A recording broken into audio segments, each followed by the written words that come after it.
ನಮಸ್ಕಾರ. ಈ ನಮ್ಮನೆ ಬಾವಿಲಿ ಇದು ಒಂದು ಕಟ್ಟಿಗೆ ಬಿದ್ದಿದೆ. ಅದನ್ನ ನೋಡಿ, ಎಷ್ಟು ಮಲೆನಾಡಿನಲ್ಲಿ ಸಂಪೂರ್ಣವಾಗಿ ವಿಪರೀತ ಮಳೆ ಇದ್ದರಿಂದ ಬಾವಿ ಮತ್ತು ಕೆರೆಗಳು ತುಂಬಿ ಹರಿತಾ ಇದ್ದಾವೆ. ಎಷ್ಟು ಸ್ವಚ್ಛವಾದಂತಹ ನೀರಿದೆ ನೋಡಿ.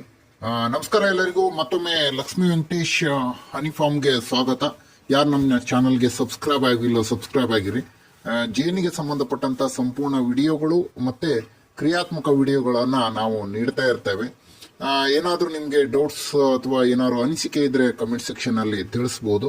ಹಾಗೆ ನೋಡುವ, ಬಾವಿಯಲ್ಲಿ ಸಮೃದ್ಧವಾದ ವಿಪರೀತ ಮಳೆ ಆದ್ದರಿಂದ ಕಸ ಈ ರೀತಿಯಾಗಿ ಬೆಳೆದಿದೆ. ಒಂದು ಕಟ್ಟಿಗೆ ತುಂಡು ಸಮೇತ ಇಲ್ಲಿ ಬಿದ್ದಿದೆ. ಅದನ್ನ ಎತ್ತುವಂತ ಪ್ರಯತ್ನವನ್ನ ಮಾಡ್ತಾ ಇದ್ದೇವೆ.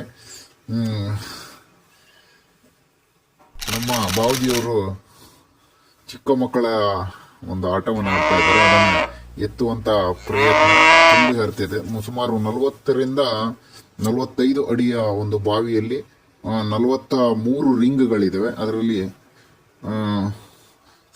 ಬರೀ 6 ರಿಂಗ್ಗಳು ಮಾತ್ರ ಮೇಲೆ ಕಾಣಬಹುದು.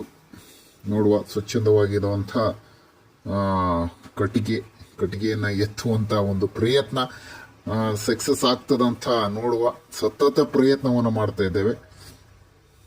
ನೋಡುವ ಯಾವ ರೀತಿಯಾಗಿ ಎತ್ತಬಹುದೆಂದು. ಮಲೆನಾಡಿನಲ್ಲಿ ವಿಪರೀತ ಮಳೆ ಆದ್ರಿಂದ ಎಲ್ಲ ಬಾವಿಗಳು, ಇದೊಂದೇ ಬಾವಿ ಅಂತ ಇಲ್ಲ, ನಮ್ಮ ಬೇಣದಲ್ಲಿ ಇರುವಂತಹ ಬಾವಿಯನ್ನು ಹೊರತುಪಡಿಸಿ ಎಲ್ಲ ಬಾವಿಗಳು ತುಂಬಿ ಹರಿತದೆ.